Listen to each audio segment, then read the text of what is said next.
still working on the same set of comments. Are we working off the packet of comments from the last? Yeah, we've got a couple of comments left that we're going to go back and look at again. Okay. Okay. So it's the same stuff we already have. And then we don't have new stuff. Okay. Calling the meeting to order. This is the Open Space and Ecology Committee meeting of December, 11th already.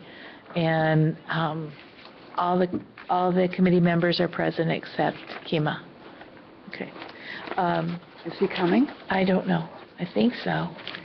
He often is delayed due to family reasons. Yeah. Traffic. Or traffic. Or whatever. Yeah.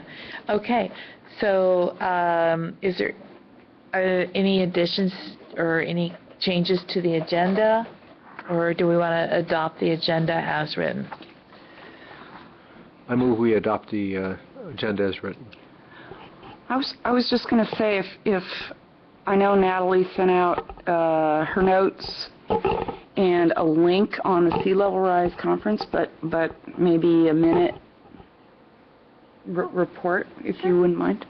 Yeah, let's insert that before review of comments. I was going to cover that during comments, but yeah, that would be good. Okay. My pen just died. Need a new one? So I guess we need a new motion. Okay. So I move to adopt the amended agenda. I'll second it. All those in favor? Aye. Okay. Oral communications for items not on the agenda? Okay.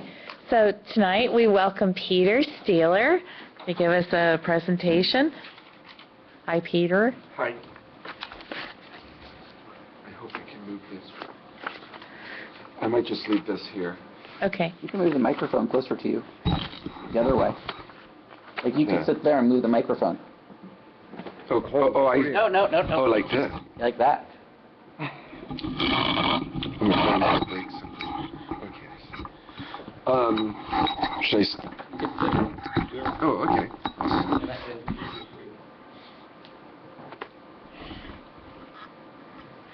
Does the agenda present on the wall, but not on the screens, right? I think I'll start off. I kind of like standing up when I talk. Okay. We have it on our screen. Hi, my name is Peter Steeler, Brisbane resident, and I'm here to talk about the work that's been going on in the Brisbane acres, specifically in parcels 83 and 85.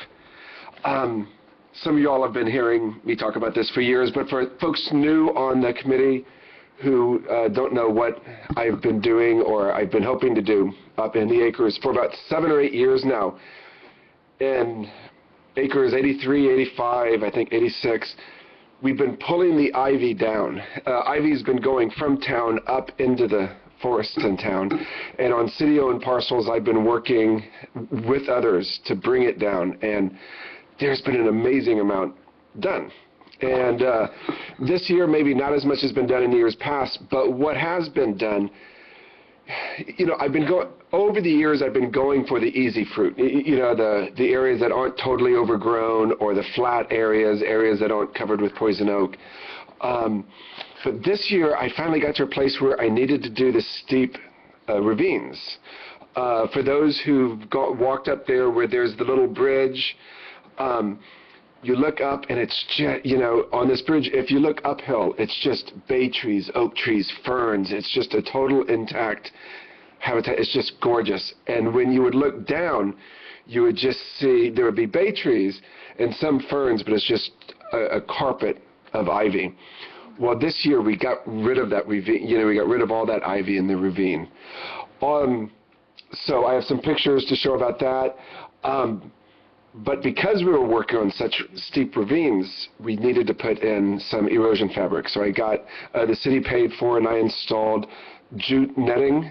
I didn't want anything with plastic. I want stuff that will eventually just melt back into the ground. I put it down. Also this summer, I want to get my notes. A group of volunteers from the Bay Area Arborist Cooperative came out and removed about 17 or 18 large acacia trees from parcel 83. You know, for years I've been getting the small trees, but it just got to a point where these trees, you know, the trees that were left needed chainsaws to cut them down. And the city had set aside money to pay for getting them cut down, but this group came forward to offer to do it for free. And it was just, it's amazing. You know, it looks kind of like a war zone up there right now, though, but we cut down a lot of trees. We got rid of some of the larger branches, but there was a lot of debris left on site, particularly, you know, the big trunks. And in the pictures, I'll show you how I'm trying to use the branches and the logs for both erosion control and to make it a usable space. And there's a little bit of artwork also that we'll see that's been done. But acacia trees stump sprout. And so they are sprouting. So there will, you know, we need to do some sort of spray. Hire someone who can come out and spray those stumps. I don't know if they can be recut and just paint them. You know, they were kind of, someone need, you know, I don't feel that I have authority to use herbicide on the mountain. I know the city, I don't know the exact policy, but I didn't want to go beyond what I feel I'm authorized to do. So, but I will feel that sometime in the spring or whenever it's the appropriate time of the year to do this, there should be a follow-up of a cut and applying, or when I was out there with Joe Cannon of San Bruno Mountain Watch, took me out there to, I asked him to come out to make sure that I'm doing the right thing with my erosion control, and he advised me, but he also said, the way that the stumps are and how low it's coming out, we may need to use foliar spray. I don't know, I'm not an expert, but whoever does know how to do this, it should be done in the springtime, or else the trees are going to regrow. I think I kind of, the last thing that I want to bring up before I talk about the picture is, over the last year or two, we've really cleared a lot of space, and particularly with the slopes, it would be really nice if there could be some funds allocated for revegetating the area, for replanting the area. And talking with Joe Cannon, the Mission Blue Nursery is very open to participating in this. This first, you know, all the plants that we purchase would come from Mission Blue, and you know, the seed stock from the mountain. The first year, they probably, you know, what I think would be best is a multi-year commitment, because they have a certain amount of forest plants, but not a lot. So it would take a year or two to, you know, start collecting the seeds and growing the plants that would be appropriate for that location. There are some ferns that have survived the ivy, and there's some other shrubs and bee plants coming back, but it would be nice to be able to plant some, particularly to plant both understory plants, and where we cut down a lot of acacia trees, there is a big open space. It would be nice to plant some trees as well. How are you going to water them? I mean, since we're in a drought. Yeah. What I usually do is I plant this time of year. But, you know, but the rains haven't come, you know, and are they going to come? You know, last year was dry also. We're in a dry cycle. It might be good that there aren't a lot of plants to put in this year, because, you know, I assume it's going to be a dry year. But otherwise, do you manually water them? I do some manual watering. It's hard to get water up there because there's no water up there, and it's hauling it in. Okay. And it's heavy. Okay. You know, we just try to plant. And see what happens. Yeah, plant at the appropriate time of the year. You know, we could probably start to plant now, because, you know, but my fear is that, are there going to be, you know, I was about to say, of course it has to rain, but you know, I'm hesitant. You know, I guess it's the nature of planting in the wildlands, right? You don't know how much, or so. But that's how we water. So I'm going to go through the slideshow, which will show some of what, which will hopefully show what I've been talking about.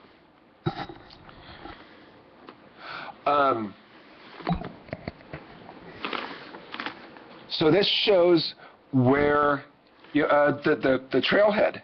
This is on the left picture without me in it.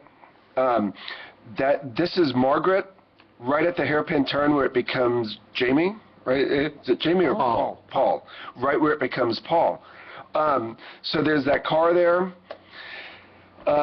And most people don't know that there's a trail back there. You can walk back there. And that's where I've been doing my work.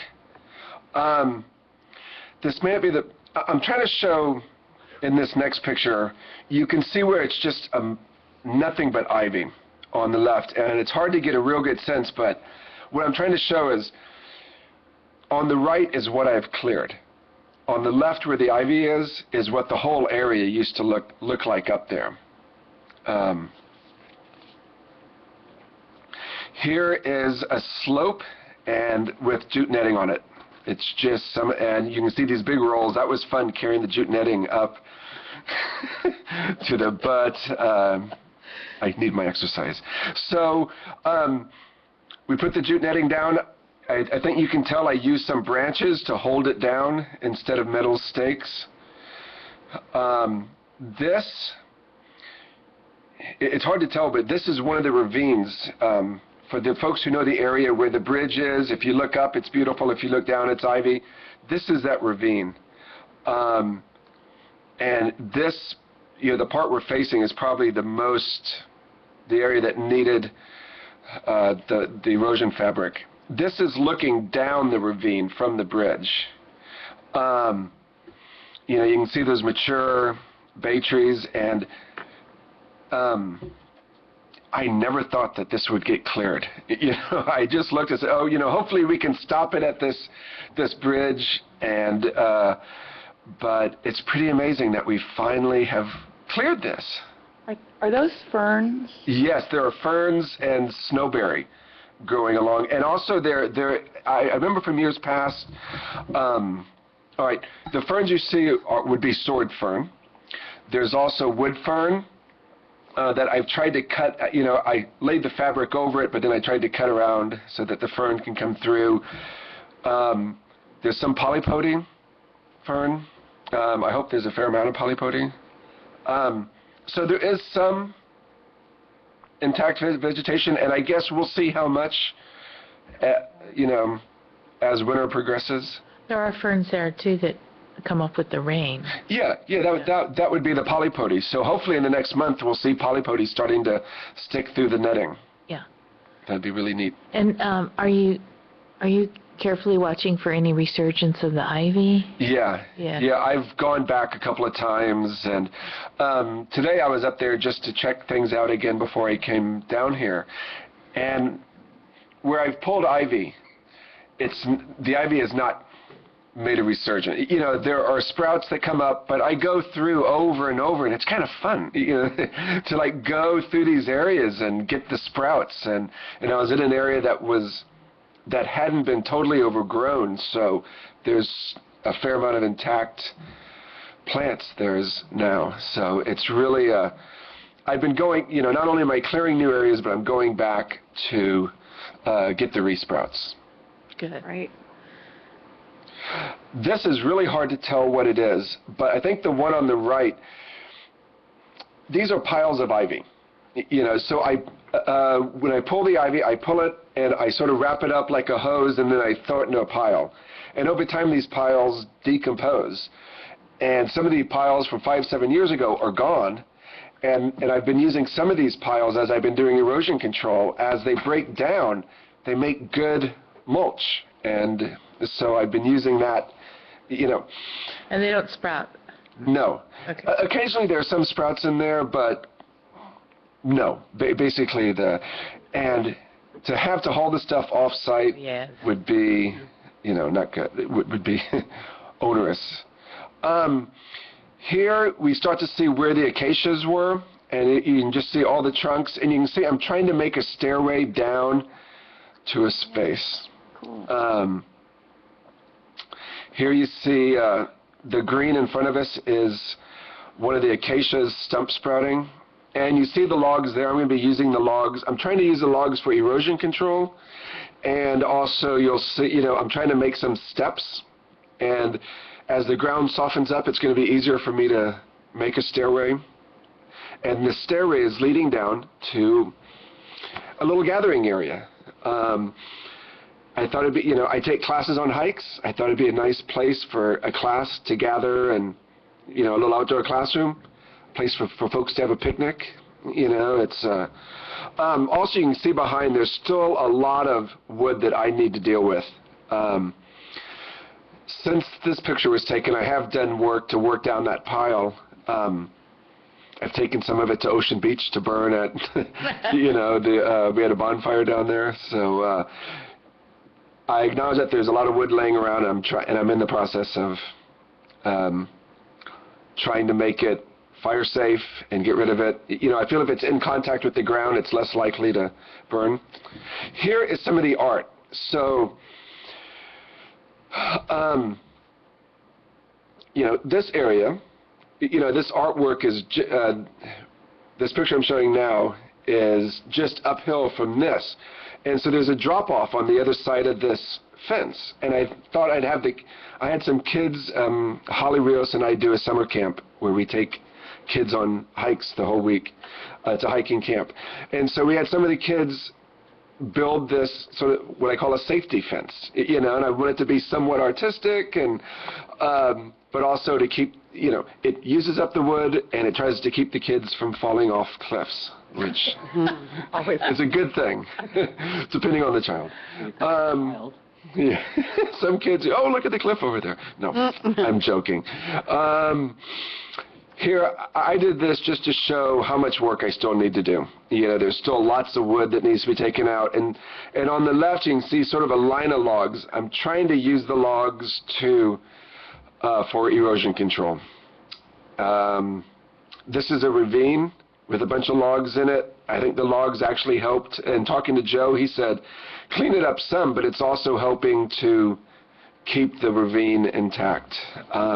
But you can also see sprouts of acacia trees. And this is kind of what we're working toward. There is an area up there where there used to be a house, and so there are flat areas, and there's a couple of benches up there now. We want to restore the area so it looks like this. Oh, and this is the uphill from the bridge. As you can see, it's like, oh my God, this is just incredible. But so we want to restore, and I would also like to make the space usable. It's very easy to access. People there are nice views. So this is the work that we're doing. I like to give updates and just to let you all know what's going on. Are there any questions? Exciting, Peter. Mostly just a huge thank you for all that work. That's just huge what you've done. Well, I'm very thankful for the opportunity to do this legally, so. So. It is amazing because, it's an area that I've hiked since, I remember when the house was there. Yeah. I remember when there was a piano in the house. Wow. And so, since I guess I was 10 or something. And where did the printing press come from? I don't know. Isn't that weird? Yeah. There was all kinds of weird oddities. So you know the area then as well, if you've been back in there. Yeah, so it's... And then in '82, when we had the big flood that came down and washed right through that canyon, was when and all the way down through Costaños Canyon, because this is the connecting canyon, was when the ivy started to really get a hold to move up through the canyon. Yeah.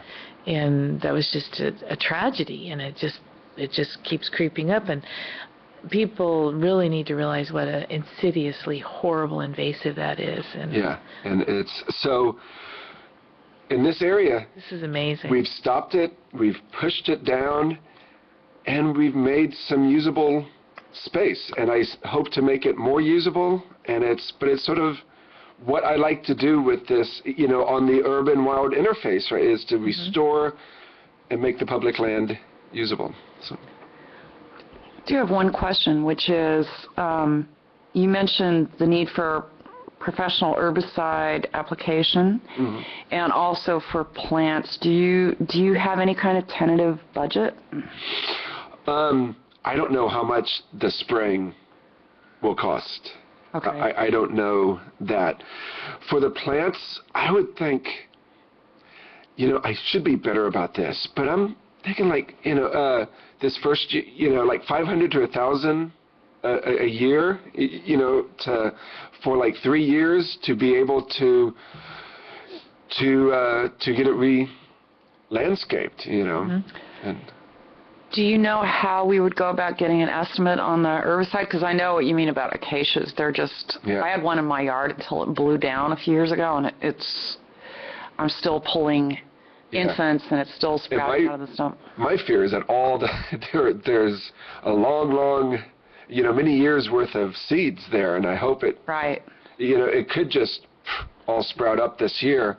But I would think, maybe David Forbear of West Coast Wildlife, might be the... Mike Forbear. I'm sorry. From West Coast Wildlands. Joe Cannon himself is also trained and certified to spray. I wonder... And so is Shelter Belt. I wonder if we could just ask Joe, assuming that, he does have whatever credential is required, so I don't know what authorization he would need from... Would that be the city, Stuart? Yeah. I wonder if he'd be willing to do it for consideration, because he's been up there, he knows he exactly. That would be... I can find out. I can talk to Ken, I can talk to Ken and Joe and see if he'd be interested. They do bud. You can snap the buds off, and they won't come back if you snap the bud off. And you mean from sprouts? Yeah. You just pull them away from the. But it keeps on resprouting. But every time you take off a sprout, that portion will not sprout again, because you've taken the bud union out. But you have to pull it. You can't cut it. You have to actually physically pull it off the trunk. And also there are places where I found roots. It's maybe 20 yards from a tree. Right. There's an old root that's sending up a sprout, and so I'm trying to not just break off that sprout, but to find the root and pull it. And so as I do that, there are fewer resprouts. Yeah. But these big trees, they're going to keep on, even if we break them off, they're going to keep on resprouting.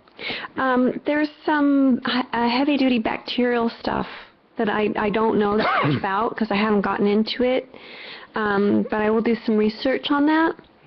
That you paint onto the stumps and they bacterially attack the tree and start the decomposition process, and that may work against it. Yeah, but for dead wood, is that more for dead wood or is it for living? I think that's more for dead wood, but I don't know if it would have any effect. These are still living. That's I understand that. Yeah. Oh, sorry.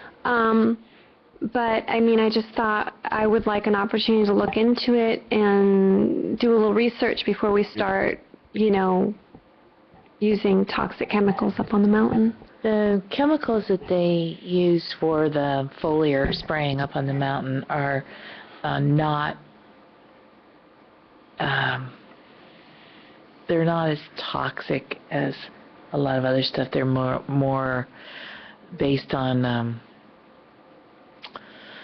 inhibitors, plant inhibitors, and kind of screwing with the plant's chemistry rather than, kind of the poison type of thing. Well, I'd be almost as worried about introducing new bacteria, especially if it's a pretty new sort of technique. I don't know, but I'm willing to listen to whatever you turn up on it. Yeah, Sean, you have a lot of expertise. They paint Roundup. Fresh Roundup. paint, not spray. Oh, right. That's why you need a professional. You do it with a brush, and you do it. You don't need a professional. You can. Well, or just somebody I that's can, authorized to do it. Yeah. And I think if the trunks, if the trees would have been cut off a little higher, then it would have been easier. Maybe some of them we can just recut. You can drill.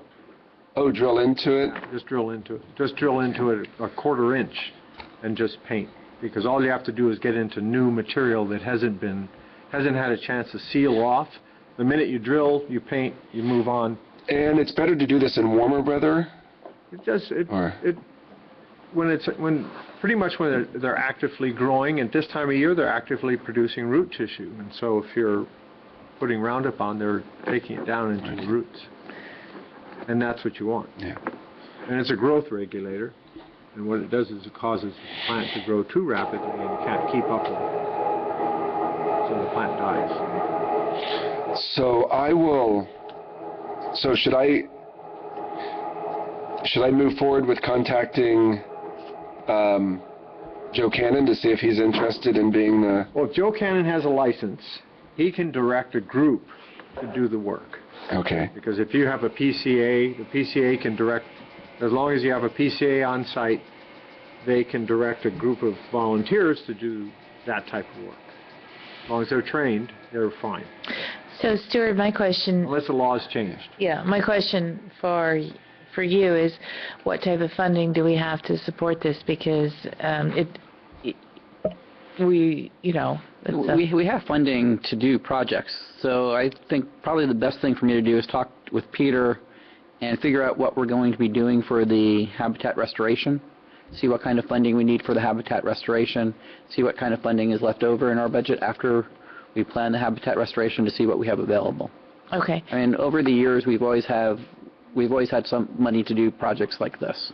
So it's just a matter of trying to figure out what the habitat restoration project is going to be this year, what that is going to cost us, and then figure out what we have left over in our budget. Okay. Glenn? There was money set aside for cutting the trees, right? But that got done for free. So would some of that money be available, or has it already been absorbed into something else? I'd have to check. It'd be really great to be able to use that in this year's budget to go ahead and take care of that, so we can actually, kind of finish this part of the project. And because I think that this thing is time sensitive. Like, we need to do it sooner is better. Sooner is way better, because the longer we wait, the more there is to do. So, do we need to take an action or recommendation, Stuart, or can we just say, let's Peter and I need to get together. please move forward as fast as possible to And it'll take be care of interesting, this? because I know that the Parks and Recreation Commission probably has an idea of what the restoration project should be this year. Yeah. And I don't think that will be an extremely expensive one. Mm-mm. So we might have extra money to do. Do we have an idea on what that is? They'd like to work on Quarry Road. On Quarry Road? Somebody is working on Quarry Road. It looked like somebody's been taking something out of there, some of the blackberries going away, and I don't know who's doing that. Like, does it look like it's been done lately, or like the last few? Reasonably, yeah. Some of the big broom has been cut down. Okay. Oh, well, we're at the entrance. Someone looked like they cut down some broom. Yeah. That looked like it was just right there on the right. I think how it came up was that there was a meeting about the orchard, that's above the community garden. Right. And about maintaining that and doing more work up there. And then they said, well, why don't we have the Restoration Day be working along Quarry Road? And so that's out there. That's being... Yeah, here's my thought on that. Quarry Road, that first section of Quarry Road, is not, its habitat value, to me, doesn't seem as high as protecting and finishing the work we're doing in the canyons to keep that ivy from coming right back, Peter. Yeah. Because if we don't take care of it all the way down to the source, the incredible work you've done will basically be in vain. It'll just go right back up. Oh, no, it won't. No, it won't. Okay. No. But this is what I mean. Is Yeah. that the base of Castañas Canyon, there's a huge ivy thing that we should get cooperation from the property owner to get rid of the ivy in her yard. And the upper parts of that canyon still have not been completely eradicated. And then there's the bridge canyon between that, the next canyon up, that needs attention as well. Otherwise, it just continues to spread. Plus, we sort of made a commitment last year that we would go back and work again in Glen Park Canyon, or First Park Canyon, to make sure that that's under control. So I don't know if there's any way that we can leverage our funding and our projects to be able to do 2 this year instead of 1. That's what I propose is, do something with the canyons in the spring, and then in the fall, do something With along Quarry Quarry Road, and it doesn't need to be, I hate to say it, but I'd rather spend the money on doing the work and not have T-shirts or big fancy lunches. I'd rather spend the money on actual doing the work. Do people come just to get a T-shirt? I don't know. I mean, I'm not a big T-shirt fan. I have an event that I do at my work where the schools really want a T-shirt, and I just feel it really eats into the actual money that we need. Yeah, the money that's raised. But some of the things that cost a lot for us in those events are the porta potties and stuff like that. I just wanted to... I'll just get with Peter and figure what we need to do. Yeah. And Wait, Glenn wanted to... I'm sorry. I was going to say, I just want to speak up for Quarry Road because I realize it's ruined as habitat basically all the way to the school, but people use it a lot, and I think getting rid of some of the stuff there and planting some beautiful natives would really help to build appreciation for them. I think a lot of people in town don't make it as far as the mountains, so... And I agree with that, Glenn. I do. There's a lot of fuel along Quarry Road. Yeah. Right? And that could be, for fire, and so to be able to pull out some of that stuff as well. And, there is a little trail, like right now there's a little trail that goes from the upper part of the orchard down to Quarry Road, like through the forest. I'd connected where like kids used to go up and drink up in the trees and, by the trees. And but we connected. So there's a little path through the woods there and if we cleared it out more, we could extend it or make another little loop. So yeah, and also right below it is one of the wetland habitats that I'd like us to think about starting to focus on because it's still a very viable. It's part of the watershed from the mountain. So, but it would be nice if we could do the spring event inexpensively, so then we could have money to do something in the fall. Yeah. So. Is everybody on the same page with that? Yeah. Yeah. Just one more thing. I think I would like to hear what Barbara digs up about her bioherbicide before we make a final decision on that. And maybe if you could tell us so that we could tell Joe Cannon about it, maybe he will have heard of it too. Yeah. For me, what's urgent is to be able to feel that I can purchase plants, because probably within the next month I should plant. Yeah. Assuming we get a little bit more rain, so Stuart, I'll get in touch soon about that. Yeah. And I mean, just so that you're all aware, Mountain Watch is already extending the library garden. All the plants for that are being donated from the Mission Blue Nursery. So it's already stretching the resources of the nursery and San Bruno Mountain Watch quite a bit. So if there's any public listening, donations are definitely welcome for Mountain Watch as the year draws to a close, because we're not making our budget this year. But the work we're doing is important, so I appreciate that we would buy the plants, because there's a couple of areas that need attention, and the Mission Blue Nursery does as much as we can in terms of supplying plants gratis, but it needs to be somewhat self-supporting because we don't have the funds to support it. Yeah. Mm-hmm. Yeah. But boy, beautiful, beautiful plants. Yeah, and if you haven't been up to the area I've been talking about, it's easily accessible, and it's beautiful. It's a nice place to sit and look out over the city. Yeah, it's gorgeous. Peter, I have to say, I saw you up there one time when I was going for a run, and you were working, and we stopped and chatted, and you were working a little higher up than where the pictures were, but I just have to say thank you, and it's a complete inspiration what you do. I'm blown away by all the effort you put into it. Well, thank you. Definitely. It's enjoyable. it's amazing. You know, oh my God, it's been like 8 years I've been up there. You know, and I first started because, you know, you could just see the ivy going up into the beautiful part of the forest, and it's like, well, what if we can just stop it here? And then, you know, it's a nice release for me, you know, to get away. You know, my straight job can be kind of demanding and hectic, and people asking me and demanding a lot from me. So to go up there alone and just be in nature and do something creative and positive, it's nice.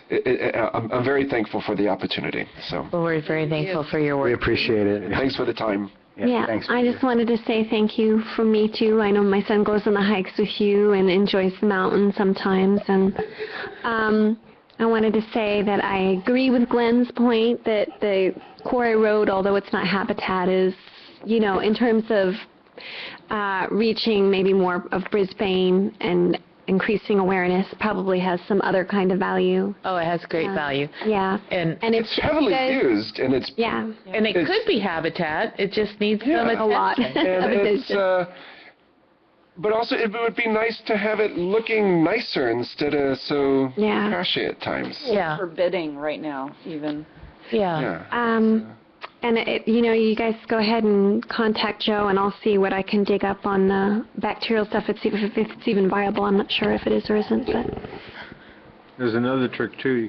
You can drill and put in a high nitrogen fertilizer into the drill holes, and that prompts degrading. It promotes the bacteria that eat the wood. Okay. Oh, Sounds good. All right. that sounds good. Thank you. Okay. Thanks, Peter.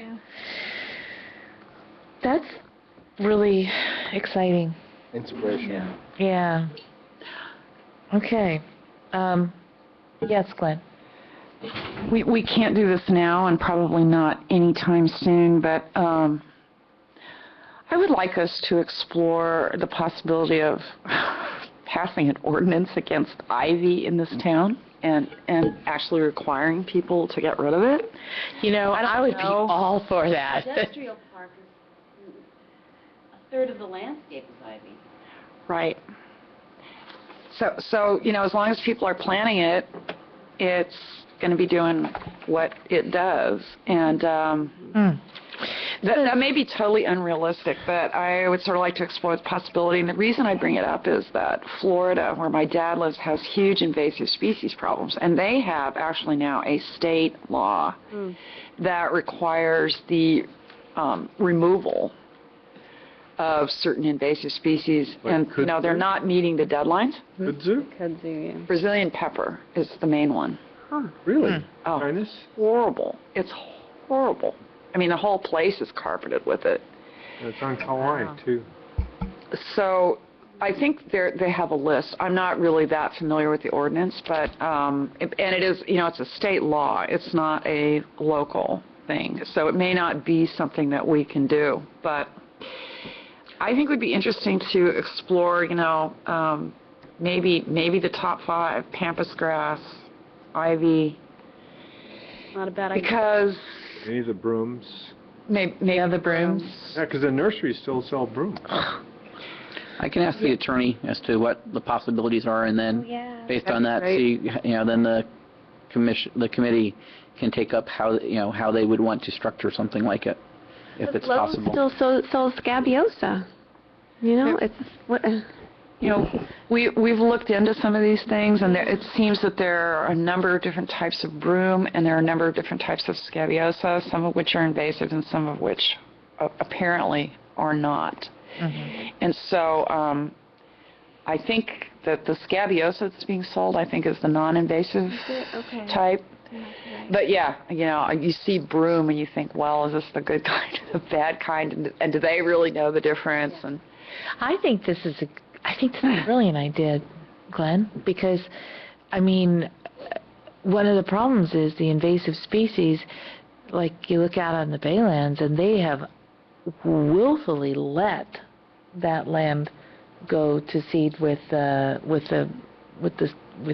pampas grass, and this would be a step in the right direction towards staunching the flow, you know. I think when the time comes, we have to think hard about it because it's going to raise a lot of people's hackles if you start telling them you can't plant this in your yard, and if you have it, you need to remove it. I mean, it's going to raise some people's hackles considerably, so I think it deserves extended consideration. But when you think about how much work has been invested to try to just keep the stuff pushed back on the mountain. Are we doing one or two versions of the invasive? Two. One for homeowners? In general, and one for Brisbane, specifically homeowners, yeah. Okay. How about businesses? Do we, that's another thing we could try to do is... Well, Lawrence Halperin's architectural design did the grass, ivy, pine tree monocultures back in the 60s in the park. Mm-hmm. I pulled out much of the ivy and put in drought resistance over there, and it's because the buildings are mostly not occupied by the owners. Yeah. Owners who are in Baltimore don't care. So even and then there's people who don't want to change the original landscape plan. Because it's gotten awards. Well, The problem with the... yes? Yes, Yeah. definitely. Well, all pine trees are dying. All the pine trees are dying, and... So I don't know. It's not that simple. That's one thing that I think that we also need to address is an active reforestation or an active plan for dealing with what's happening with the Monterey pine trees in Brisbane, because and it's particularly exacerbated this year. We're losing more and more trees because of the drought, but what happens is these stag trees get to stay, and then the disease spreads even faster because we're not getting rid of the dead trees with the infections. And I don't know how to address that, but it just gets worse and worse, and I feel like, is there any, you might know better than I would, Sean, no. There's no cure. I know, but would it slow down if we got rid of the dead ones and the sick ones? It's here. The spores are here. So, all the trees are infected. all the trees. Whether they show it or not. Right. So there's no way to slow it down. No. And some of the trees are resistant to it and may actually live through it. Others are more susceptible to it. Monterey Forest is a good example. You go down to the Monterey Forest and 10 years ago, it looked like a war zone, where trees were just really being hit hard. Brisbane trees seem to be able to sustain an infection. They're not, some of the smaller, weaker trees die, but the older trees seem to be able to. I've been watching a number of trees that have had the infection for over 9 years now, and they're still producing good growth, but they're all, at the same time, they're dying. Right. But it's a very slow process. Yeah, whereas other ones I've seen go really fast. Some of them go real fast, yeah. And some of them are very prominent trees, too. Yeah. And all the ones in... Replaced. They're not being replaced. Not with Right. Monterey pine. Or not. No, but with anything. Yeah. Right. Yeah, people got gun shy. Well, Seeing those big trees die like that, then they go, oh, what else am I going to plant that's going to do that? But there's a lot of material, a lot of plant material can be used. Well, Because people have gotten gun shy. so we're going to have to address, it's going to have to be addressed because it's also starting to create a safety hazard, too, when you have these dead trees. Is the city requiring a permit of homeowners to remove dead Monterey pines? I'd have to check. I don't know. Because that might be a nice thing to waive that requirement to allow people to, readily get rid of their Monterey pines, because the Monterey pines are not going to succeed here. The tree removal permit process is not onerous. It's a very simple, straightforward Does it process. cost money? That's I my don't think question. so, does it? I don't think so. I mean, if I know there's you an call application, Maria it's goes over and pretty says, yep, minor. that's not a tree, that's protected. Yeah. You can take it out. Yeah. And then I think for a lot of them, we say, you need to replace one. Yep. If you take one out, you replace it with something else. Yep. That I definitely know because we took out something, so. And we have a tree list now. We have an approved tree list. Mhm. There's a good palette of trees that can be planted. So yeah, I mean, it's not, I don't think it's, I mean, Maria can explain to you the tree removal process.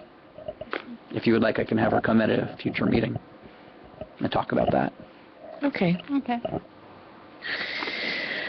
So, let's move on to report from Natalie on sea level rise in San Mateo County. I Think did Venice. Venice. Think Venice. That was just my thought. Can't. Without the Canal. Well, no, we'll have canals at some point because. Or Well, no, actually, Venice has got a huge, the May Street project. They've got an enormous project that's been underway now for the last 15 years. Oh, to close tidal gates? Yeah, exactly, and they're building them. I mean, they're under construction. Okay, I'm sorry. I've let Natalie go and be serious now. Please for 5 more minutes. I'll be right back. Talk about trees? Or whatever. So you want us to take a 5-minute recess? Yeah. Okay. We'll talk amongst ourselves. So, We'll go off the air. It's doing this. There's a study to do.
Connector road that goes up over the top of the old fire road? Yeah. Okay, we're back. Okay.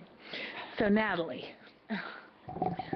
It was a really informative conference. There were so many experts there.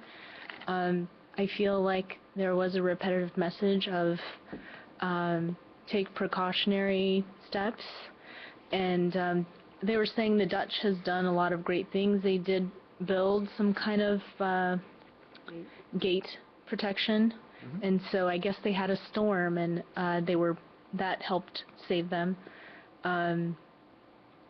So repeatedly I heard prepare for 3-inch rise.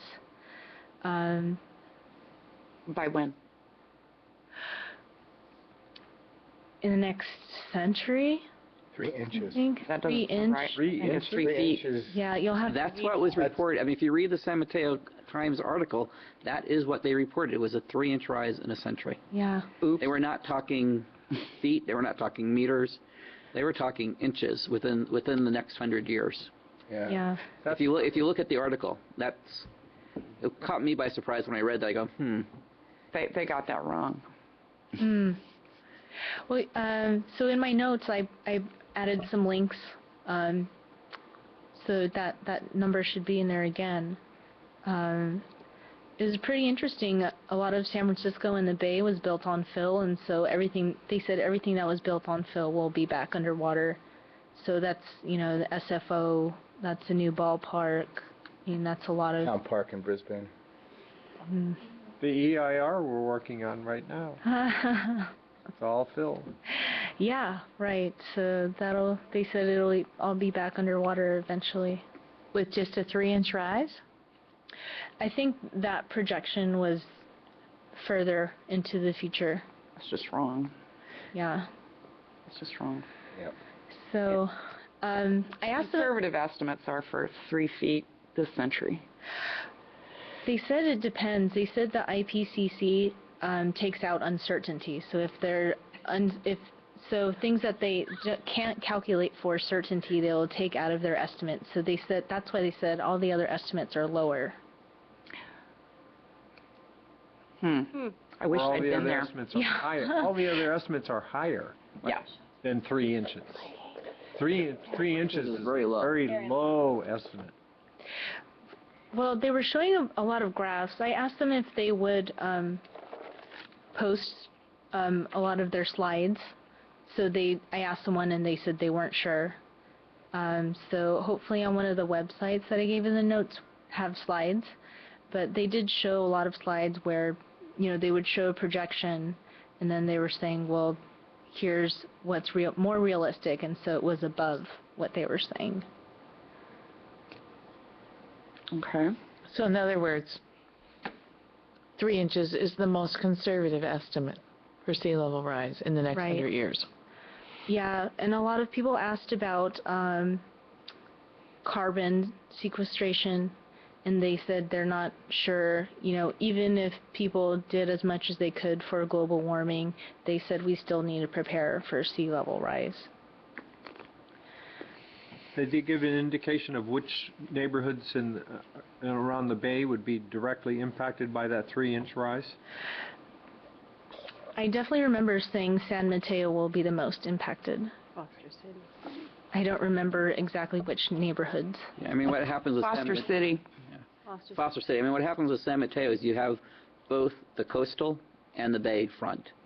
So San Mateo County will be impacted by both, whereas a lot of them are impacted by one or the other. So from that perspective, we probably have the most coast front or water frontage out of probably anything in the state. That's right. From that perspective. Because we're going to be Half Moon Bay, Pacifica, all that will be impacted from the sea level rise from the ocean, plus, whatever storms you get coming through the ocean. And then you're going to get everything coming through the bay is going to impact, us all the way down. So, yeah, I mean, Foster City is already underwater. Well, they already have canals. Canal. Right. Were they talking about any big action steps forthcoming from the federal government or anything like that?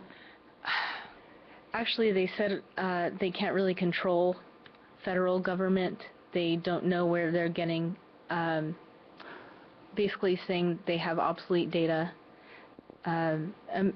So there was a guy there from Army Corps of Engineer, and he was saying, as much as we try to get things from them, it's difficult, like things like data or FEMA maps or things like that.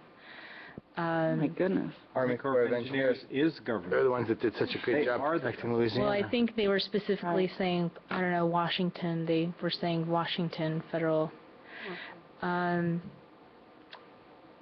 So one thing that they said is that to make local collaboration and local decisions. So I remember something called ART was something that was a collaboration. Mm-hmm. And so I guess Jackie Sperry said that she was going to work on that. Okay. Natalie, did they present any documents or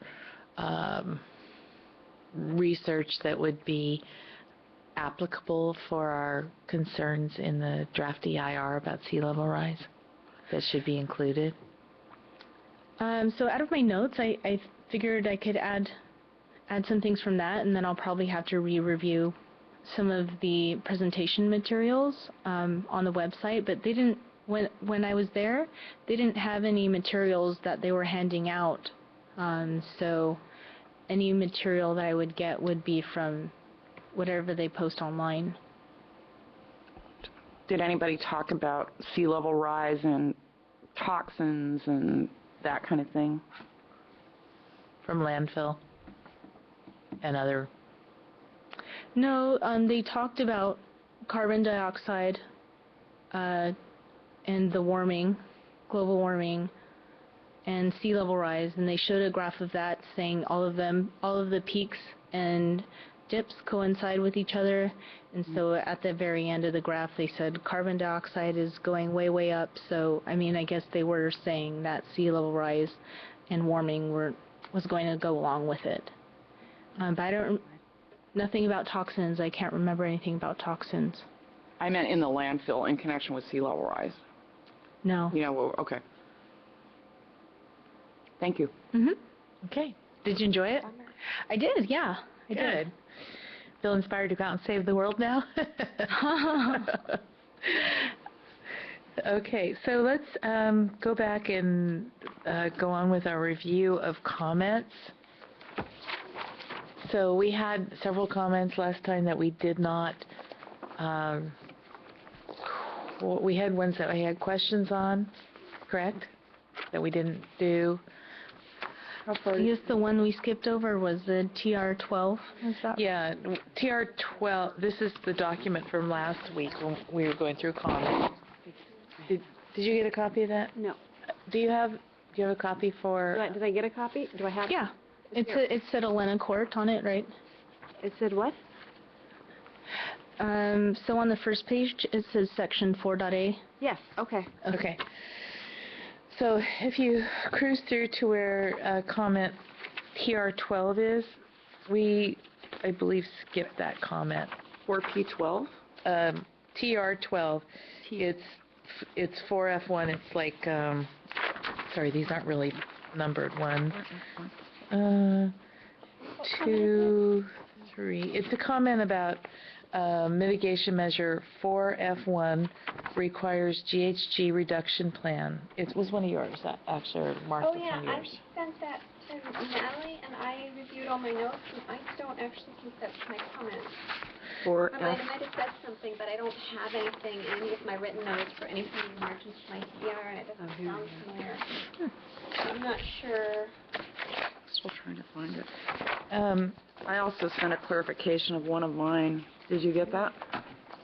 About a quote? You asked me to clarify a comment, and I did. I sent you an email clarification. Let's see if we can fix this one. 4F what? 4F1. But it's right above 4F. Isn't that the paragraph right above 4F? Yes, it's right above 4F.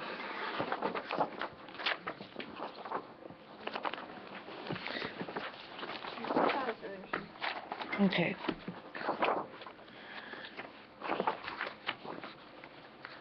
And it's on page in the book for F19.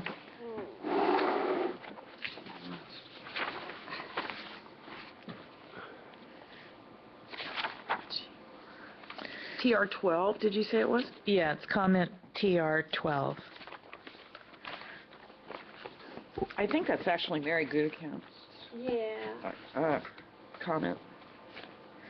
Okay. Now I found it. I think that's Mary's comment. And easier and what? I mean, I think the confusion might have come because I might have said something in support of Mary's comment orally during the meeting or something, but I don't actually think it's my comment, so I'm not sure where to go with it exactly.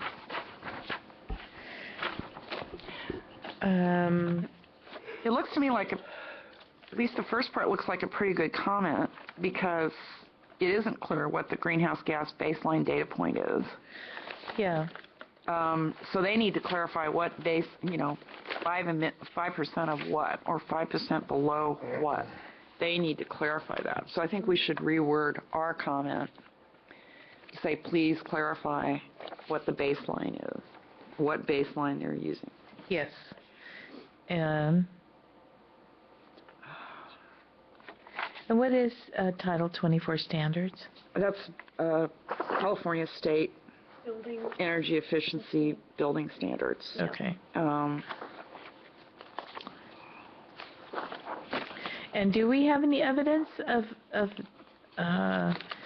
typical reduction achieved by exceeding Title 24 standards, like the comment says? Is it something that we can find? I don't know that, I don't really understand his comment. I don't understand why the amounts achieved are important. I mean, maybe because I'm a wacko environmentalist and I feel like anything we can get is a good thing. You know, any reduction in greenhouse gases is worth pursuing. So I don't really understand why that's important. PR8, so thank you. Awesome, thank you. I mean, there's definitely potential for diminishing returns, but I don't understand why it's important. Well, on page 4, F19, it says F1 below is recommended to reduce the impacts of the CPP and CPPV scenarios. Emissions... Oh, it's not on. Emissions must be reduced by a further 28% for the CPP and 23% for the CPPV to meet the BAA-QMD efficiency threshold and reduce the impact to less than significant level. Okay, and so... Well, that's, I can tell you a little bit about that because I looked into that when I did the spreadsheet. And BAA-QMD has a efficiency threshold of 4.6 metric tons of carbon per capita. Now, I know... Per year, yeah. Per capita per year. Per capita per year. Yeah. And so that's just to reduce it beyond the efficiency threshold, but then, you know... So you think that's the 5% is referring to that threshold?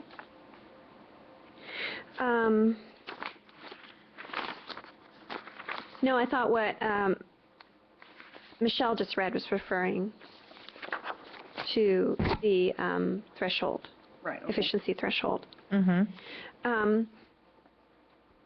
I don't know I don't know where the 5% came from, but Well, I don't even know if I personally don't even agree with the BAA-MQD's efficiency threshold because 4.6 metric tons of carbon per capita per year is still really high.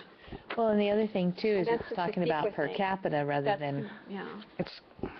I respectfully disagree. The per capita measurement is pretty important because although it's an aggregate that causes global warming, the amount we each contribute per person is very important as a comparison. And so I don't disagree with that, and I also think 4.6, if they're counting, and they appear to be counting housing and transportation, those are the two biggest sources of emissions, that's like down around a quarter of what the average American... Mm-hmm. Yeah. Okay. I guess Yes. the part that is challenging with this is they're basically stating on here that the CPP and the CPPV versions have to further reduce and be mitigated more because there are no people living there versus having housing. Yeah. But I think we've addressed that elsewhere in our comments.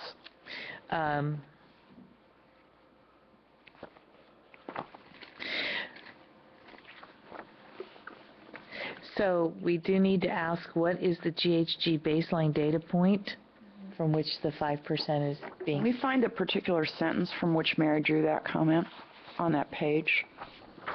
19, I guess it is for F19. Well, it's on page 4, F21, under the mitigation measure. It says, all new development within the project site shall be required to develop and implement a greenhouse gases emission reduction plan, GHG plan, containing strategies to increase energy efficiency and reduce GHG emissions to the greatest extent feasible with a minimum performance standard of 5% as reflected in Table 4F3. And I think what Mary is trying to say is, as opposed to doing something like that, why don't you just say it's greater than what, something greater than what's required in Title 24? If I remember what the number was. 20%. Right. Yeah. So I think what she's saying is saying 5% off of a number, or do you say 20% off of Title 24 requirements? And she would rather see Title 24 requirements. I think this goes back to that question of what's legally required by CEQA versus what's desirable by the community. Right. And I think we're back into that. We've had this conflict often with this document, that there's a CEQA requirement and then there's a community requirement. So you think their 5% is the CEQA requirement, and we're asking for something else? That would be my... I think we can put it as, I think this is one of those ones where the commission may want to do what they've done on other comments, where you put it in both as a comment to the CEQA document, and then you put it in a comment to the City Council concerning the overall project requirements. Okay. Okay. And it'll probably do more good as a comment to the council. Right, but I think, at the meeting when the City Council is talking about extending the deadline for comments, one of the comments made by then Mayor Miller was that the EIR, the final EIR document with all the comments and the responses to the comments is really a conversation that as a community we can then have. Because what we have is the comments from the community. What you have is the response from the consultant to say, here's what the legal requirements are, and here's why we wrote this document the way we did. That may not be acceptable from a community perspective. Right. And therefore, the community may want to impose and figure out how to impose greater requirements, like what you're doing through the sustainability plan. And how do you get those imposed on a project? But I think by putting it in both places, you don't lose the comment and you create the conversation. Okay. Does that make sense? Mm-hmm. But I think that's where Mary was trying to go, is saying the 5% is probably not enough, and it's harder to measure than just saying 20% above what's already in law by Title 24. But I think when you say that you're going to do 20% more than Title 24, you're beyond what you would put in a CEQA document, per se, because the law says Title 24 is the law. Yeah. And I think it's a good conversation that the community should have when it comes to this project. So Terry seemed to... Well, I think what Terry is asking for is for you to prove that that's a better requirement. How do we prove that? Yes. A lot of what he's asking for when he's asking for evidence is that idea that prove that this is going to be a better requirement than what's currently required by law, and that it will be X amount better, and therefore, but I really think you're getting into that whole conversation between community desire, community expectations, and CEQA law. Then I think we should leave the comment the way it is. And you'll get a response back that says, here's the reason why we chose this. And then as a community, you can then respond, that's really nice, however. Right. So that's why I'm suggesting that we leave it in there. Right, and that's where I think, maybe putting in both documents. Okay. And part of this document and also part of what I would call the planning document that at some point you would be submitting to council. So leaving the comment the way it is good. Can we add to the comment by finding some research that shows the amount of reduction achieved by exceeding Title 24 or not? Well, as a supporting document. Yeah, for one thing, those are really difficult measurements. For another thing, the Title 24 standards change. In fact, we have had to, we're sort of delaying on the green building ordinance because the Title 24 standards are moving upward. so they're issuing new ones at the beginning of the year. So, and I would think maybe you could prove it if you could find some buildings that were constructed according to a given set of Title 24 standards in a given year, and they were constructed to a 20% additional standard. Maybe you could prove it. But that wouldn't necessarily hold with a new set of Title 24 standards. And Okay. I think we should just leave it there. I mean, Okay. that helped, Stuart. I think that was helpful. Very so good. let's leave it. Clarifying. I mean, I think just adding a few words of Stuart's clarification so that we make sure we're totally asking what we want. Mm-hmm. But that's my only. Is that possible? Yeah. Okay. Anything's possible. Okay. So what other comments do we need to go back over? I have a list of things. Okay. They're pretty minor here. So we had some conversation about permeable versus non-permeable surfaces, and I said I would go through and do a word search on the PDF, and the term non-permeable does not come up. What does come up is in about I got 20 different hits for reduce infiltration. So the DEIR is not self-contradictory, but is kind of schizophrenic about whether we're going to increase infiltration to reduce stormwater runoff, and whether we're going to prevent infiltration in order to, reduce the burden on the landfill. And the reason I say schizophrenic and not self-contradicting is because the project is large enough that you can have both of those strategies in place. But I do think that it would be useful if the DEIR went a little further to clarify what strategies it's proposing for which areas, perhaps maybe a little bit beyond the obvious, because the obvious isn't always obvious to everyone. So, I wasn't... So do you have proposed wording for a parliament? This was in reference to one of the comments that was already in here, and let me see if I can find which one that is. It's ICF I6. It's what? ICF I6. If you flip backwards a few. Yeah, it's easier for me to find it by comment number. That's comment number 4C46. 4C6.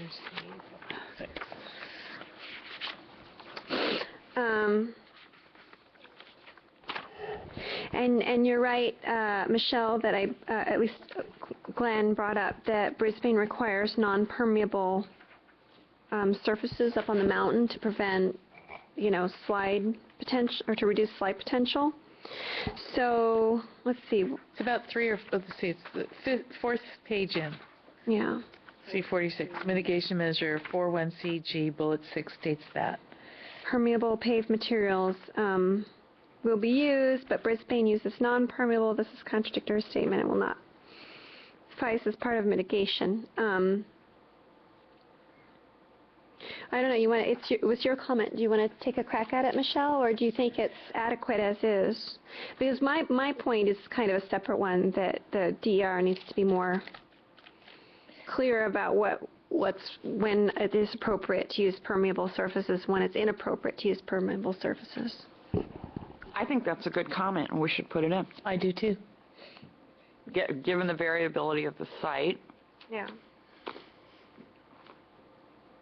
the DEIR should be more specific about where they're using permeable and where they're using non-permeable. Mm-hmm. And why. I think that works. So Michelle, what about your 4C46? Are we... Sorry, just a second. Do you want to keep that or strike it? I think I want to keep it. Let me just look where that was. C46. Sorry, C46.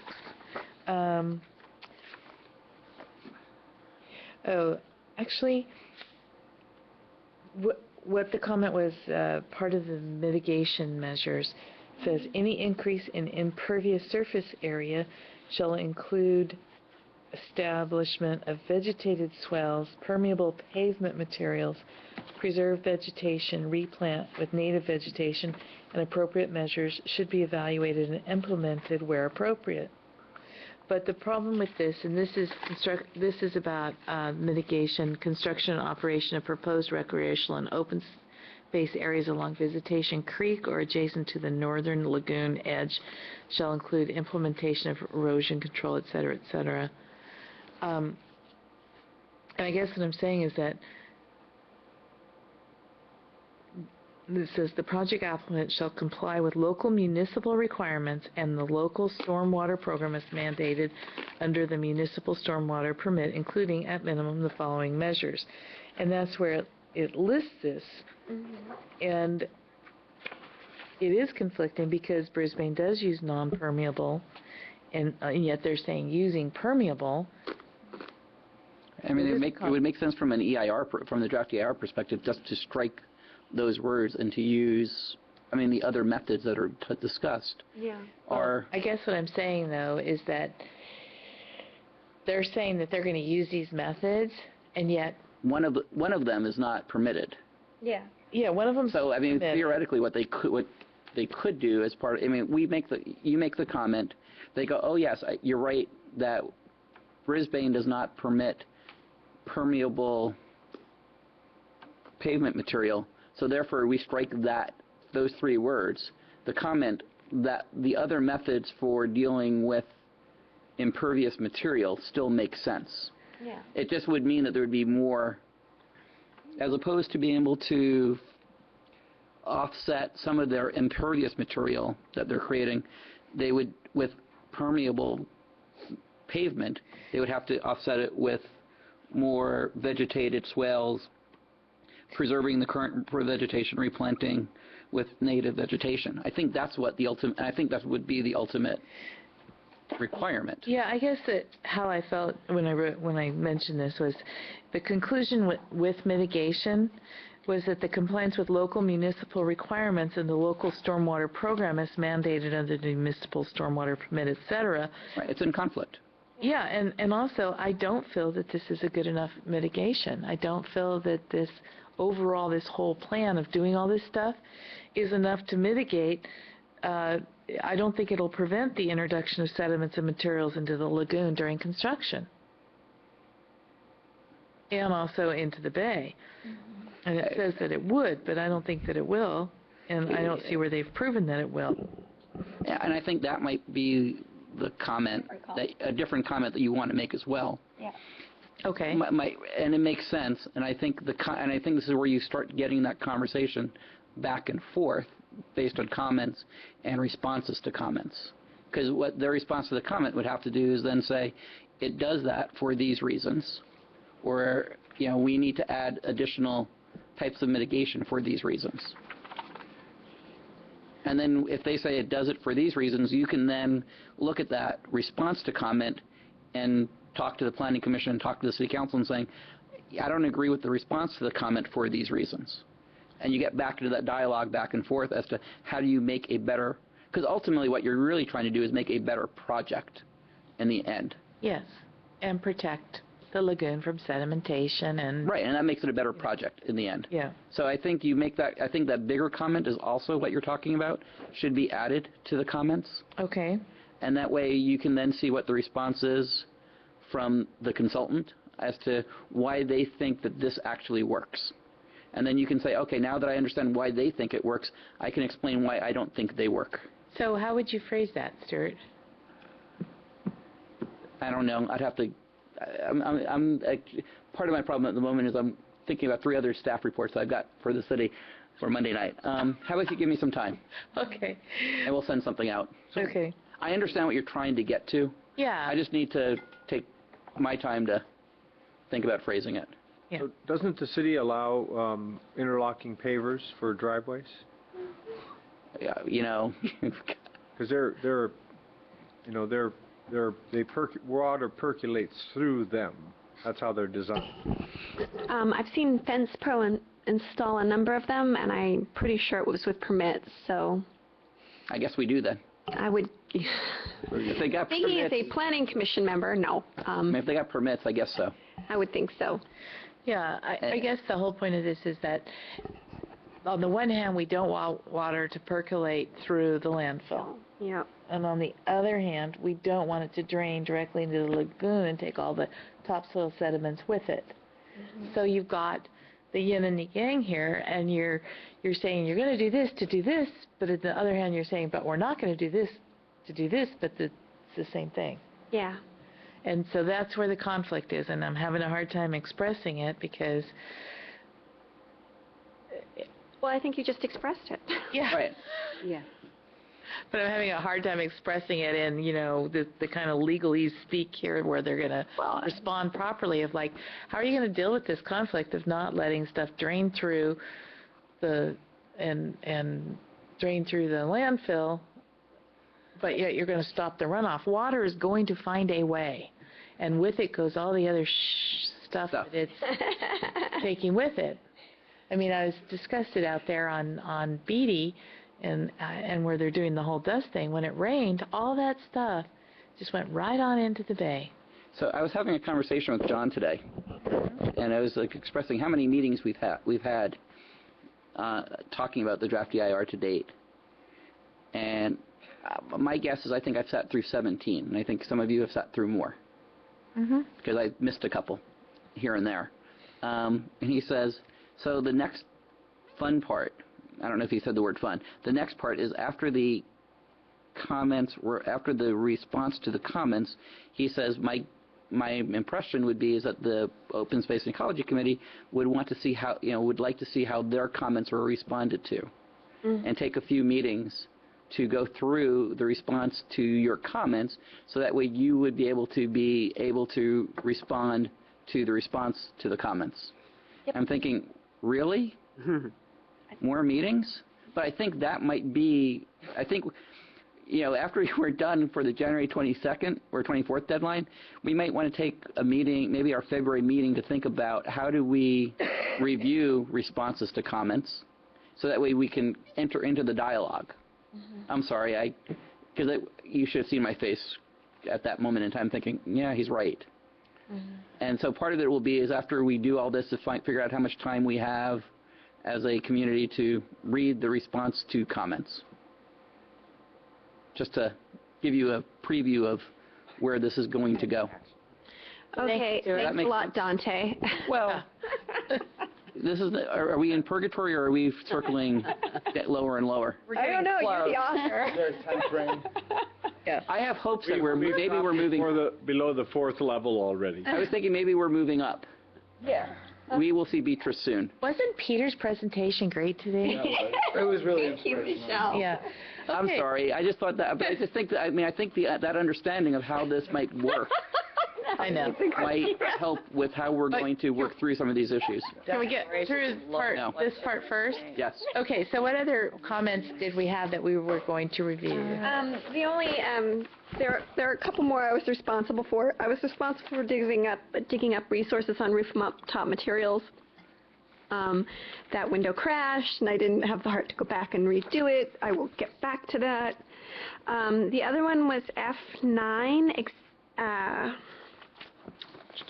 I'm going to get there and make sure I'm giving you exactly the correct reference and not just my crummy notes, my hasty notes. Yeah, this was something, Michelle, this was TR14. Wait. And TR14. a big, long set of paragraphs that it's really elaborate, so I'm guessing it was either Glenn or Mary. It's all about greenhouse gases. Oh, that was Yeah. So number 4, I said I would dig up the quote on reducing overall greenhouse gas emissions to 80% below 1990 levels. And I dug through the DEIR, and it is actually Executive Order S305 that refers to that 80%. And it actually reads, established order S305, which sets forth the target dates by which the statewide greenhouse gas emissions would be progressively reduced. By 2010, reduce greenhouse gas emissions to 2020 or to 2000 levels. By 2020, to reduce greenhouse gas emissions to 1990 levels, and by 2050, reduce greenhouse gas emissions to 80% below 1990 levels. So it's not AB 32, it is It's S305. executive order, Yeah. which I also said. I just Yeah. thought it was in two places. It's only in one. Yeah. All we have to do is cross out and AB 32. Mm-hmm. Okay, and cite the executive order in the Yeah. footnote. They do so in the DEIR, and they didn't really question that.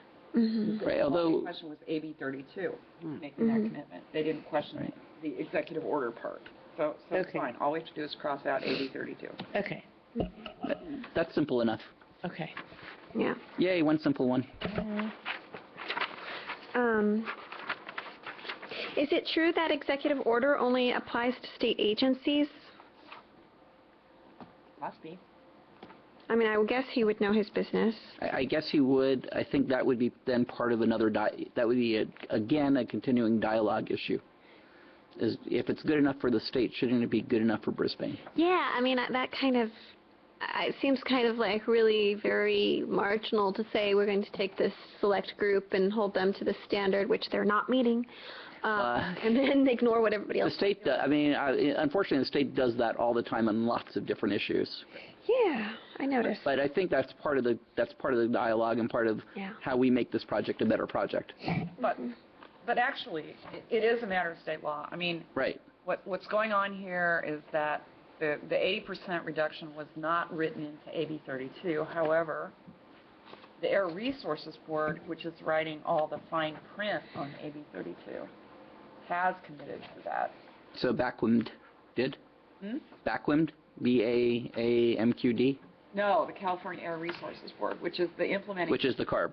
Carb. Yeah. For, And I think that's what Natalie whispered in my ear, that she wrote in CARB into that comment. yeah. So that makes sense. And Terry wrote it in, too. Yeah. I mean, he says it right there. Mhm. It was being implemented in the update to CARB's Yeah. plan that is now. So that's I think how we update it. Yeah. Yeah, so, Okay. so it's really part of AB 32. This is really a technicality. Yeah. Yeah, I had said I would chase that down, so. I should have stayed longer at the last meeting. That was my to-do list. You were going to also, on section 4H, surface water hydrology and water quality. Ooh, did I miss one? Yeah, you were going to look at, I think you said you were going to look at the uncontrolled solid waste needs to be addressed in the SWPPP. I'm certain whether this would be consistent. Sorry, where are we? What page? I'm sorry, it's 4H, and it's 4H-13, that comment there. I don't know, I just wrote Barb to look at. Oh yeah, I wanted. I'm not going to do it in the short term, but in the long term, I want to read The SWIPs. the SWIPs to see if I can Find assuage my fears that they aren't actually going to do anything about solid waste entering the. Right, because this is the difference. I think wasn't this the conversation about litter? Yeah. Yeah. And theoretically, SWIPs takes care of litter. Yeah. Theoretically. Yeah, but I have some theories I subscribe to, other theories I'm more skeptical about. Oh. Okay. So Natalie, you had some sections that you were going to... In section 4J, it's the last one, it's TR 29. Or J TR 29. What is that? The one about if found to be above acceptable levels already, then additional mitigation measures need to be assessed. Was it that one? TR 29. Yes. Too many cookies.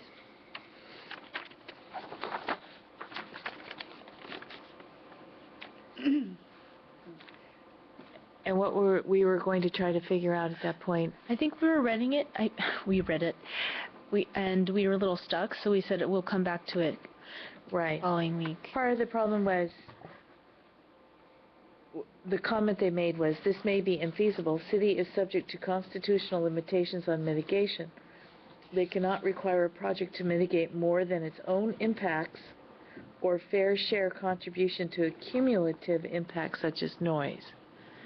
But if their, and so the question came up for me of like, if their noise added to the cumulative and pushed it over the threshold of acceptable, then wouldn't they be required to mitigate that? Or that it would require it not to do that? Okay, so I think maybe Terry read this differently. I think Terry may have read it to say that if we are already above acceptable levels of noise, are we going to require the project to reduce the currently already unacceptable noise level? And he would say, no, you can only have them reduce noise that they're making. Right, but what the comment, I think, was, and correct me if I'm wrong, Yeah, but the comment was, they need to measure the noise level increase impact in central Brisbane, not out necessarily on the Baylands, but how it impacts the cumulative level here because of our unique topography. Right. So I think, how about if Natalie and I take a crack at rewriting that? Because I understand, I mean, I think I understand how he read it. I think I understand how you mean it. Yeah. How you mean it is differently than how he read it. Right. The way he read it was thinking you want the Baylands to mitigate noise already being generated today. In central Brisbane, and that's not the case. And that's not the case. You just want it to be mitigating noise that they would be generating that would impact central Brisbane, because central Brisbane is already above the noise level. Or we're already at. The noise level. Right. Right. Okay. And then. Let me take a crack at rewriting that for you. Okay, and at the same time, I sent this evening, Natalie, some stuff on a hearing site of hearing loss, and it listed, like industrial noise and that type of thing, and what levels sustained over time, like an hour or more, actually impact hearing loss.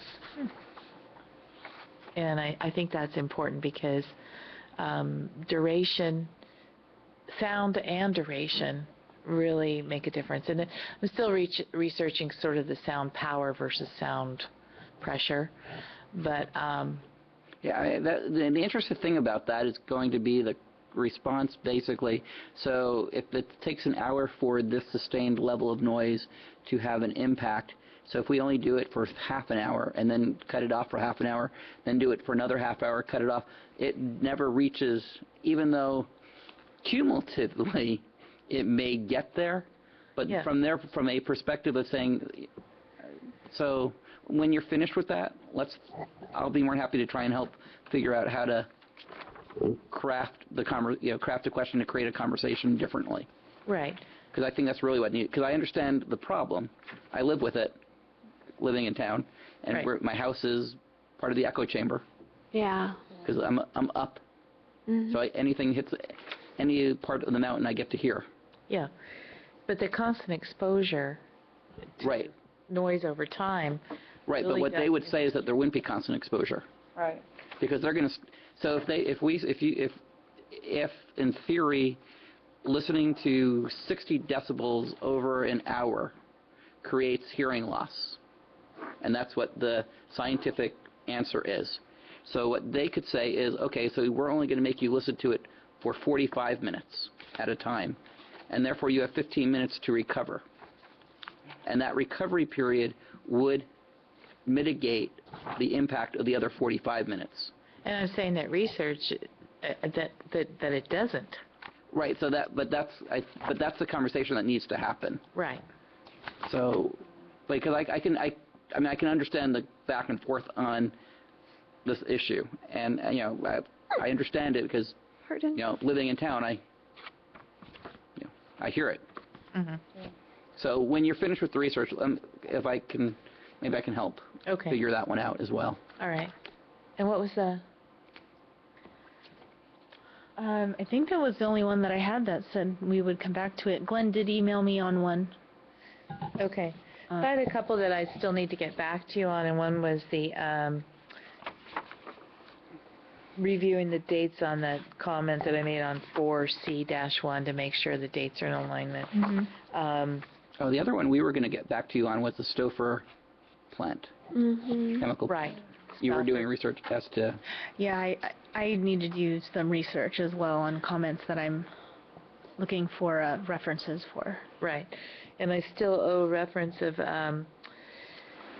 not being able to successfully grow the Viola pediculata and have it sustainable over time.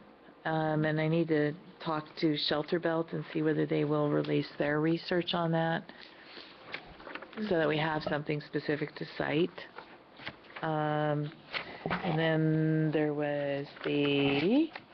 I have to reference Peter's PowerPoint.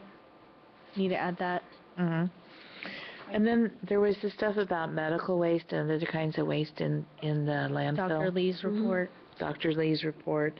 And then I still haven't, I mean, I can still try to go through and capture stills from No Deposit, No Return. I sent you the Upper Tuolumne River, I sent you a link, I'm pretty sure, to the Upper Tuolumne River restoration project. Was that in the same email about this comment, or?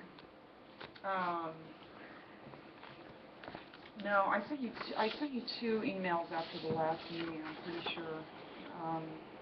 On the Upper Tuolumne River, I provided the link, and then I sent you one on a comment you'd asked me to clarify. Oh, yes, right. Two separate emails. So did you get both of them? The TRT sounds familiar. I'll go back and double check.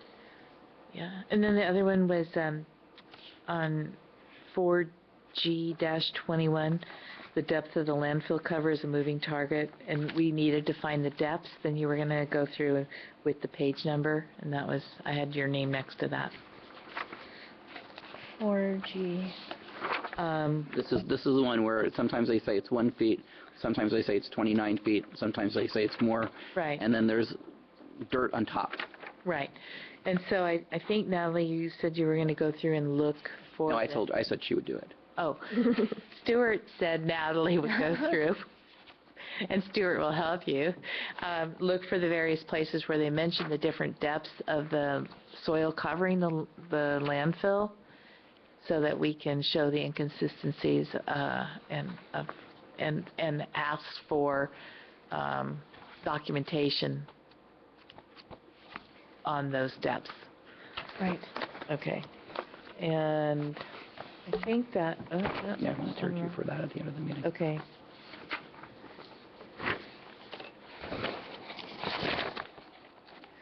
I think, was that everything so far? So I sent out those links about, and those information about the low-level ozone. Did everybody have a chance to look at those and see if they agreed with them so that we can include them in the comments? I saw it. I did not read it. I think that I'm okay with including it, though.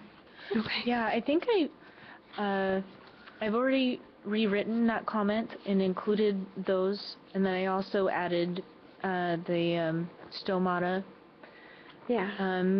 reference. Okay. So I did include all of Okay. those. So I think that if we don't have any more comments right now on what we've done or where we're at right now, I think, though, that what we need to do is prior to our meeting on January 15th, actually hopefully maybe in a week or two, have all the changes we've incorporated, have all the comments, and have them all in order so that we can really review them. Any outstanding issues that we might have or questions that we didn't resolve, have those noted in the margin so that we can go ahead and take care of all those, so that by the time we come together again on our January 15th meeting, that we are ready to kick ass. Right. The other thing was to look at the planning document that we sent out to see if there was anything in the planning document that I mischaracterized. Did you send that yet? We sent it twice now. Yeah. We can send it a third time. Because Natalie sent it originally, and then I sent it back saying, here was what Natalie sent about it. So we can send it again. But With specific instructions and Yes. deadline of when that's you want fine. it reviewed. Because, I mean, what I went through is said, okay, here's the ones that I think are more project-oriented, not CEQA-oriented. And I've made that determination based on what my understanding is, but that doesn't mean you don't want some of those as part of the CEQA comments. And I think that may be where some of the confusion is, where some comments got dropped Yeah. that we were talking about. Okay. And then I know Yeah. Barbara and I need to talk about some of the just general questions you have. Yeah. See if you want to turn some of them into comments. Kima, you've been awfully quiet tonight. Sorry. I've got a lot on my mind, but it's not That's because, well, part of it is Kima is one of those people up at the end of the year. No, we can't all be up at the end of Kima, Michelle, Sean, and Mary's is what I got. What does up mean? When am I up? 4 spaces? 16. Oh, yeah, I'm up at the end of the year. Yeah. Barbara's up in 2016. And Ellen, I'm not quite sure if you're a 16 or a 14. I'm a 14. You're a 14. So, okay, so, yeah, we had 4 people who were up in 2014, because you asked me this earlier. Right. It was Kima, Michelle, Sean, and the vacant position, which was Elena's, and then Mary's position, because she's not here. And then Barbara and Glenn are the carryovers through 2016. It would have been Mary as well, but she left us early. Just closing that loop. Thank you. I apologize, but I just zoned out for a few minutes. When are we going to review these planning comments? We will email them out tomorrow. And I then have them if already. anybody wants to, we'll include whatever you say that I mischaracterized, we'll just put as part of the CEQA comments. Oh, okay, so we should go through and see If there's anything you want to move from planning to CEQA. and by how soon do we need to have this done? Well, how about if we try and get everything, when are you going on vacation? the 7th. So we'll try and get everything done prior to the new year. So that would give you 2 weeks to review. Okay. Of course, you're going away on your trip. When? I'm just looking at you and going, oh no, you're going, because you go to Colorado this time of year. I do, and I have several hundred papers to grade, too. So I'm a little... So I'll take 3 of your papers to grade. What- I have no clue what they're writing it on, but that's okay. You said 3? Yeah. That's not good enough, Stuart. Well, You have to go for more than that. I'm giving you a certain number of pages, and I was going to take away the same Want to number. hire me as a TA, Glenn? I'm sorry. I apologize for the joke. I know how stressful the end of the semester is. No, it's Right. I'm just trying to think. So by the end of December is when you want this. Well, I just wanted it in enough time to meet Michelle's requirement that you had enough time to review all of the CEQA, because ultimately what we're going to do is send you all the CEQA doc comments in one large document for you to look at Okay. for the January 15th meeting. And I thought if you had 2 weeks to review that prior to the meeting, that would be good, especially if Natalie's going on vacation. I'm not going to get it done while she's gone. So I'd like to get it done before she goes. I will try. It's the best we can do. Yeah. Probably. And there will be other people who will be reviewing it as well. So Yeah. other people might say, Once over lightly, if that. right. And, and we might want to think about potentially having another meeting on the 22nd prior to the 24th. If we don't finish on the 15th. Okay. I'm just a thought. Yeah. Stuart, I have a question. Not having come up to terms before, since it's new for me, how is that usually handled? Usually, Sherry sends an email to those people who are coming up with the form to apply. Okay. And I think it comes up at the end. I think it's end of January deadline. Okay. So I'd just like to say to my fellow committee members, don't bag on us now. Just stay with it at least until we get this done. I know it's been really onerous. Well, on the bright side, it doesn't come up until the end of January. Yeah. So we will be finished with the comment period. But as I said, I think there's going to be another conversation Yeah. after later. Sorry. Very stimulating. I don't mean to yawn. Okay, let's do the minutes.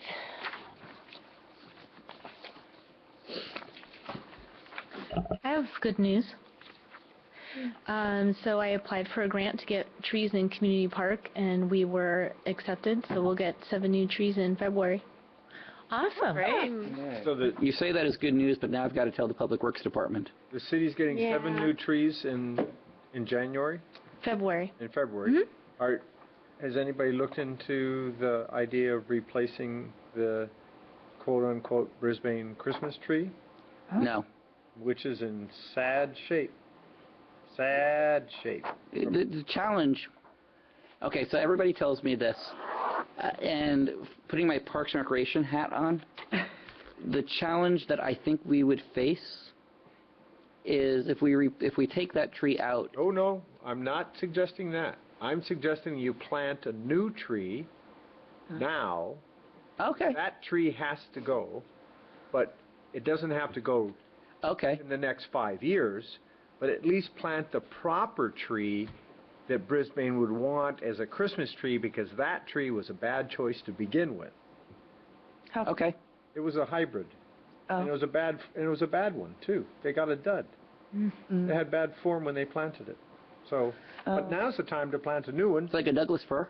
Maybe, yeah, a Douglas fir or a blue spruce or something like that. Something that's got nice form to it. Okay. And where would we plant it? 20 feet farther east or 20 feet farther north, and it would be in the same area. Just allow it to grow up, and all of a sudden 1 year, Let me talk to Public the Works. Christmas tree just changes into another tree. Because right now, the current tree has got 15 feet of crown facing west, completely blown out. It's flat. It is. It's bad. Yes, I've heard people comment about a Charlie Brown Christmas tree. But you can, I'm not suggesting you take that tree down. Okay. I'm suggesting you plant a new tree to replace it. See, and I was thinking in my own little box. Makes sense. And where are the other trees going to be? So there's 3 dead trees in the park, in the grass. So we're going to replace that with 3 more dead trees. Okay, well, they're going to be living trees, but the problem is when you plant trees in grass, you don't quite get the right watering level, because watering for grass is different than watering for trees. Right. So we're going to try and replace it with 3 trees that might live a little bit longer. Well, you don't have to replace the trees where the dead ones are. Parks and Recreation Commission says I do. Why? It's not that. Does it make sense? I've had this It makes sense if it's a site. I've had this conversation. They would like trees there because their trees have always been there. And then there is a planter box that has 4 empty tree spots. We'll plant them in the planter box around one of the picnic tables. This is a conversation I've had with Parks and Recreation. You're going to put 4 trees in a plant. I think there's 4 different ones. Where the Different planter eucalyptus box. trees used to be. But yeah, where the eucalyptus was taken out. Yes. Could you also get them to water the trees that they keep killing along San Bruno, along the school? I don't know if they're. I'll check with Public Works to see if they're in fact ours. I'm pretty sure they are. Well, I don't know if they're ours or schools. Okay. I mean, I don't know. I thought I knew the answer to that, but I admit that I may be wrong. And I don't know the answer. That's why I'm saying I'd have to check with Public Works. Okay. But yeah, I believe me, I've had this conversation with Parks and Recreation Commission for 2 or 3 years about why we don't want to plant new trees where we have the old trees. And they said, but one of them is alive, so therefore, so my thought is if we keep planting new trees, at some point we might get all of them to live. Thanks You for the good plant news, the right Natalie. species of tree. And Joe Friars is looking to see what species will survive the best Willow. in that. Willows. I don't know if willows will create the type of atmosphere the Parks and Recreation Commission We're would getting want. Pyrus kawakamii, and we're getting Magnolia grandiflora. I'd have to do some research. I don't. Evergreen pear and I know it's a tree. I know both Yeah. trees. Anyway, she tried to give you good news. I like trees. I'm happy. I know, but it's like you don't want to get trees that you're just gonna Hill. chill. Yeah. We're doomed. We're gonna doom them. Brisbane has a long history of planting Of the trees. wrong trees. Oh, no. I mean, I can't even tell you. Everybody remember the purple leaf plum trees on the main street? Of course, probably my Parks and Recreation commissioners watching now are going, what is he talking about? I'll get in trouble with them next. Yep. All right. Tree brawl. Now back to Sorry. back. Back Okay. to reality. Back to the minutes. If we approve the minutes, then we're good. Any comments on the minutes? Any changes, corrections? Is that good type for hiccups? Is that for hiccups too? Yeah. I thought it was just sneezing. No, it's just me. God bless you. Okay. Ironic that we use that, not believing in God. Anything else? Is there a I move that we accept the minutes as recorded. second? Any seconds? All those in favor? Aye. Okay, this meeting is adjourned. Thank you all.